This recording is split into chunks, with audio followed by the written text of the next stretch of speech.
Kwa hiyo hata Wakristo ni umma wa Bwana Mtume Muhammad, Mayahudi ni umma wa Bwana Mtume Muhammad, Waislamu wote kwa jumla ni umma wa Bwana Mtume Muhammad, wapagani, washirikina, walio na dini na wasiokuwa na dini, dini za kipagani na zisizokuwa za kipagani, wote hao ni umma wa Bwana Mtume Muhammad. Mtazamaji wa chaneli yetu, tupo hapa na Mwalimu Kesede kwa ajili ya kujibu mada ambayo tumekuwa tukiendelea nayo kwa muda mrefu kidogo kuhusiana na ukombozi wa ulimwengu, wokovu wa ulimwengu hasa juu ya dhambi unapitia kwa nani? Kwa Yesu Kristo au kwa Mtume Muhammad? Yani kutoka pale kwa Ibrahim kwenda kwa Isaka au kupitia kwa Ismail. Kwa hiyo tunaendeleza hiki kipindi chetu kwa ajili ya kujibu baadhi ya hoja ambazo alikuwa amezitoa Medad. Sasa kabla tujaingia kwenye hoja za Mwalimu Medad, nilitaka tu niulize tu swali la kawaida. Labda katika vitabu vya Kiislamu vyenyewe huwa vinasemaje kuhusiana na uokovu wa ulimwengu? Kwamba vinamtaja Isaka na Ismaili kwa utofauti wowote vyenyewe kama vyenyewe?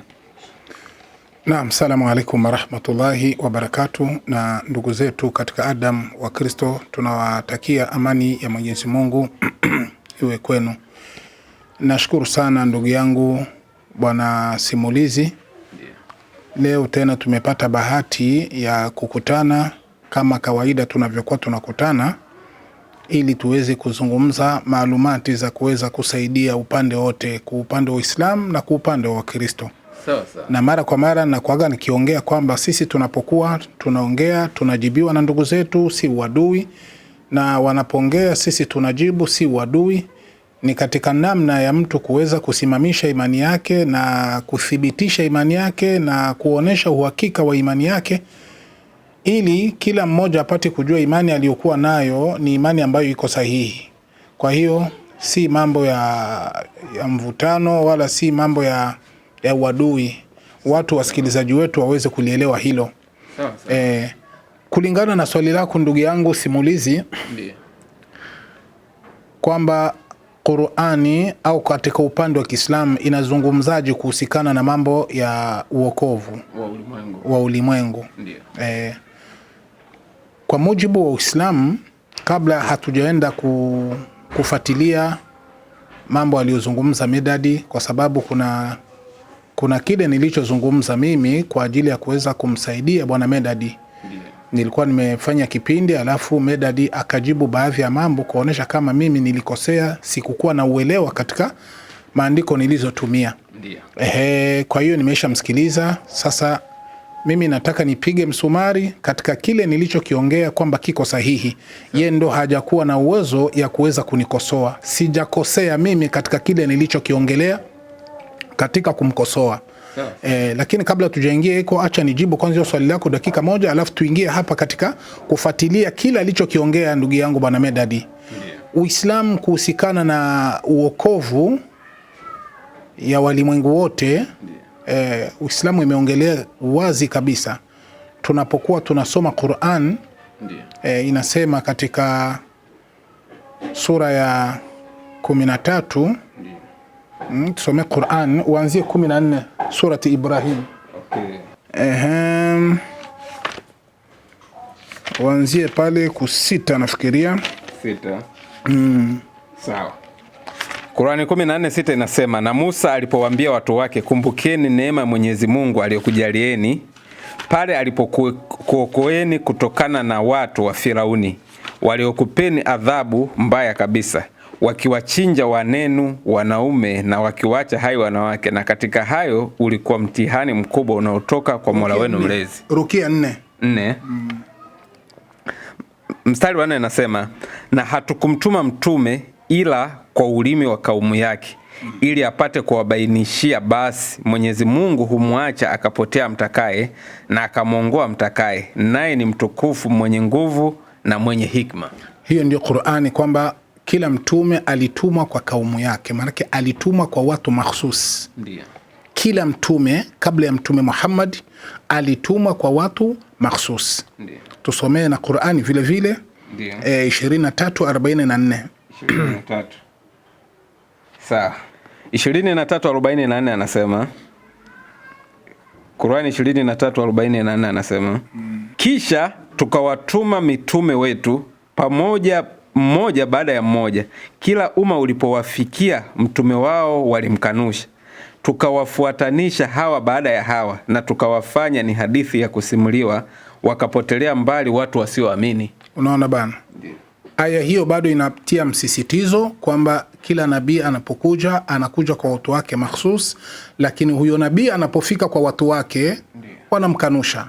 Wakumpokea na kumkubali ni wadogo, lakini wengi wanakuwa ni wenye kumkanusha, ikiwa na maana kwamba kila nabii kabla ya Mtume Muhammad hakutuma kwa walimwengu wote, bali alituma kwa watu wake mahsus, na hao watu mahsus ndio ambao waliopata ukombozi, wakapata uokovu kwa huyo nabii katika wale ambao walimkubali katika watu wake. Tusomee Qur'ani tena hivyo hivyo 16:36. Sawa. Mstari wa 36 nasema 16:36. Sawa, nasema na kwa hakika kila umma tuliutumia mtume kwamba muabuduni Mwenyezi Mungu na mwepukeni shetani. Basi kati yao wapo waliowaongoa Mwenyezi Mungu, na kati yao wapo ambao uliowathibitikia upotovu. Basi tembeeni katika ardhi muangalie ilikuwaje mwisho wa wanaokanusha. Rudi tena hiyo aya. Sawa, anasema na kwa hakika kwa kila umma tuliutumia mtume kwamba muabuduni Mwenyezi Mungu na mwepukeni shetani.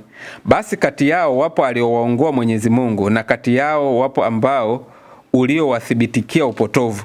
Basi tembeeni katika ardhi muangalie ulikuwaje mwisho wa wanaokanusha. Inatosha. Aya zote hizo ninazozikupa kila nabii alikuja kabla ya Mtume Muhammad, alikuja kwa watu mahsus. Lakini umati wake ulikuwa unamkanusha, wadogo ndio walikuwa wanamkubali. Nikiwa na maana kwamba kabla ya Mtume Muhammad, nabii unayejua alitokea, alikuja kuwaletea uokovu watu mahsus. Naona bana, watu mahsus. Na hao waliokuja si kwamba nao hawaitwi waokozi, la, nao ni waokozi kama waokozi wengine. Isije kadaiwa kwamba hao manabii hawakukuwa waokozi. Hebu tusomee Obadia 1:23 kabla tujaendelea. Obadia 1:23. Mstari wa 23 anasema 21 mwisho. 21 anasema tena waokoaji watakwea juu ya mlima Sayuni ili kuhukumu mlima wa Esau, na huo ufalme utakuwa ni mali ya Bwana. Unaona bana? Yaani kitabu hapo kinakwambia kwamba manabii walikuwa ni waokoaji, maana yake wenye kuokoa. Kwa hiyo waokozi walikuwa ni wengi. Kila nabii alikuwa ni mwokozi kwa wakati wake. Wanapoitwa ni waokozi, bimaana wanakuja kumuondoa mtu katika giza na kumpeleka katika nuru. Katika nuru ndio itamsababisha mtu apate kuokoka mbele ya Mwenyezi Mungu kupitia nabii kwa yale aliyokuwa anazungumza. Uwezo ukaokoka wakati we bado hujamfuata nabii. Uwezo ukaokoka wakati we hujamkubali Mungu kupitia nabii wa wakati huo. Kwa hiyo uokozi unakuja pale unapomkubali nabii huyo, unapomwamini nabii huyo, inakuwa sababu ya wewe kuweza kuokoka. Kwa hiyo manabii wote walikuwa ni waokozi kwa wakati wao, lakini kwa watu mahsus. Kama tulivyokuwa tumetoa kwa mujibu wa Qur'an. Lakini kwa Mtume Muhammad ilikuwa ni tofauti. Tusomee Qur'ani. Qur'ani 8:7 157 mpaka 158. Qur'ani 7:157 anasema 57 mpaka 58. Naam. Qur'ani 7:157 anasema ambao kwamba wanamfuata huyo mtume nabii asiyesoma wala kuandika, wanayemkuta kaandiko kwao katika Torati na Injili, anayewaamrisha mema na anawakanya maovu, na anawahalalishia vizuri na anawaharamishia viovu, na anawaondolea mizigo yao na minyororo iliyokuwa juu yao. Basi wale waliomwamini yeye na wakamheshimu na wakamsaidia na wakaifuata nuru iliyoteremshwa pamoja naye, hao ndio wenye kufanikiwa. Unaona bana? Teremka 158 anasema sema, enyi watu, hakika mimi ni mtume kwenu ninyi nyote, niliyetumwa na Mwenyezi Mungu mwenye ufalme wa mbingu na ardhi. Hapana Mungu ila yeye anayehuisha na anayefisha. Basi muaminini Mwenyezi Mungu na mtume wake asiyejua kusoma na kuandika, ambaye anamwamini Mwenyezi Mungu na maneno yake, na mfuateni yeye ili mpate kuongoka. Ikiwa na maana kwamba Mtume Muhammad ni tofauti na wale manabii wote wa kabla yake. Manabii wote wa kabla yake walitumwa kwa watu mahsusi. Isipokuwa bwana Mtume Muhammad peke yake alikuja kwa ajili ya kondoo, alikuja kwa ajili ya walimwengu wote, si kwa watu mahsusi. Hiyo ndiyo Qur'an inavyokuwa ikizungumza. Sio hilo tu, tunaposema alituma kwa walimwengu wote, bimaana wakiwemo na Mayahudi. Unaona sasa wakiwemo na Mayahudi. Tusomee Qur'an 19:4. Akasema, Mola wangu mlezi, mafupa yangu yamedhoofika na kichwa kinameremeta kwa mvi. Wala Mola wangu. Bakara, Surah al-Baqara namba 2, sura ya pili. Sura ya pili aya 105. Mwanzo 101. Sawa.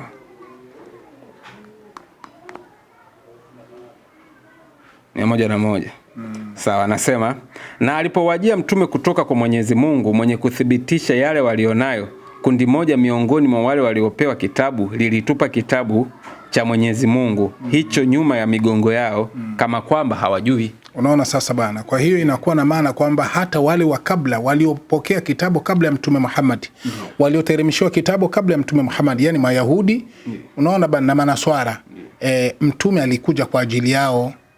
Kwa hiyo mtume kuja kwa walimwengu wote, bimaana wakiwemo Mayahudi, wakiwemo na Manaswara, wakiwemo na Waarabu, watu wote ulimwengu mzima.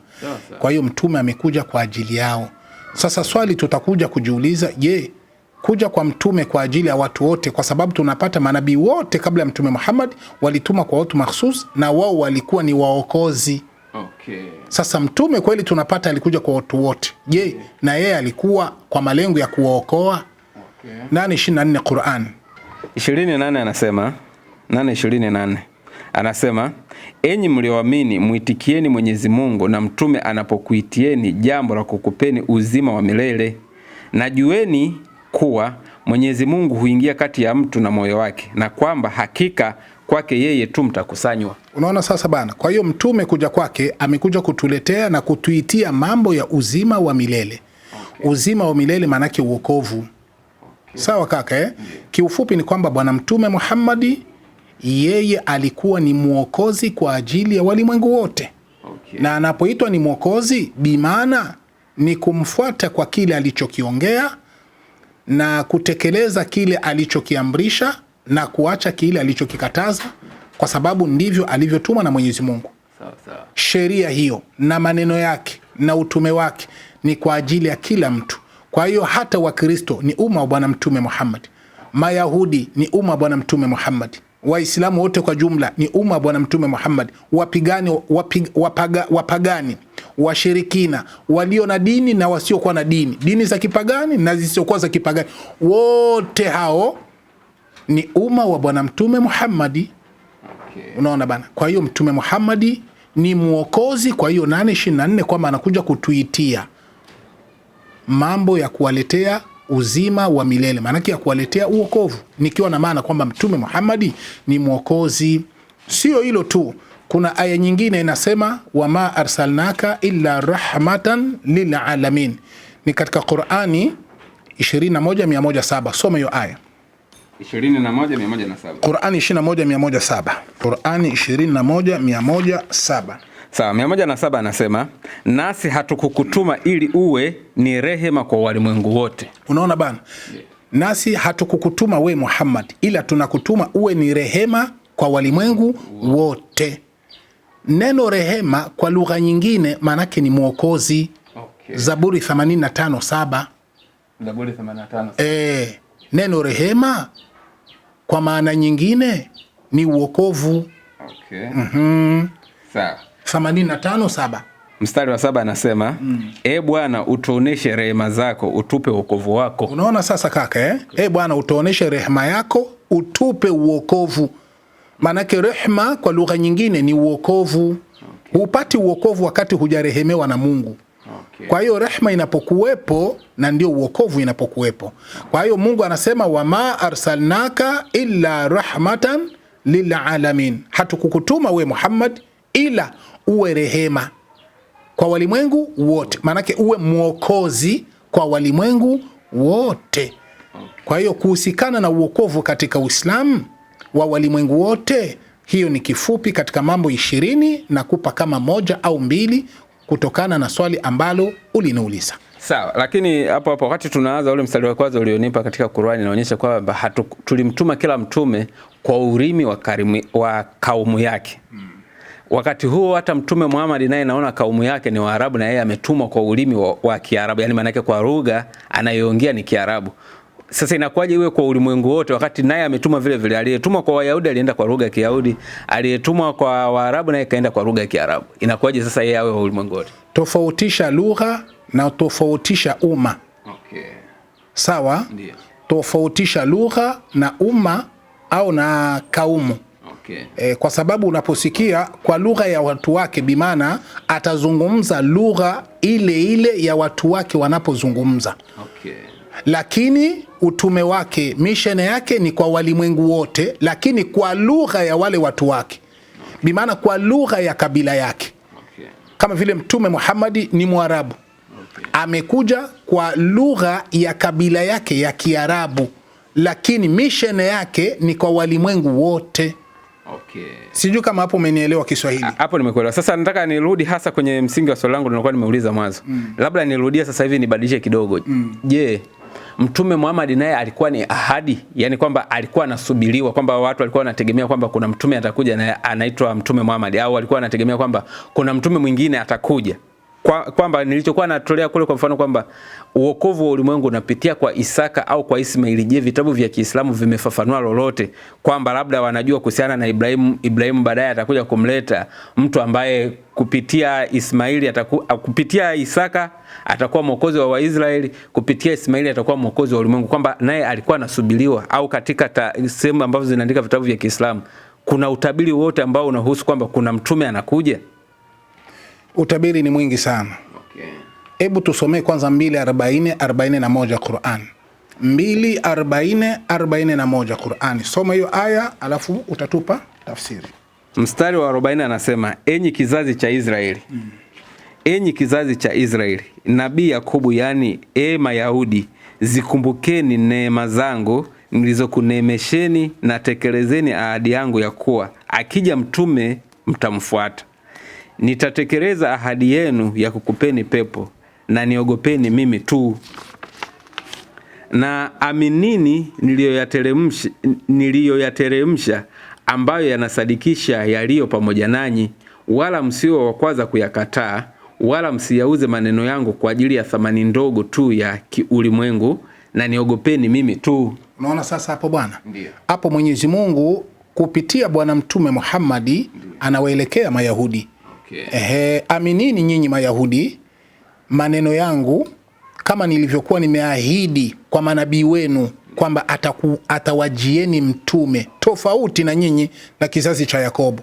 Atawajieni mtume, atakuja kwa ajili ya maneno ya kuwathibitishia walimwengu mkiwemo nyinyi. Aminini basi, ndoa yamefika.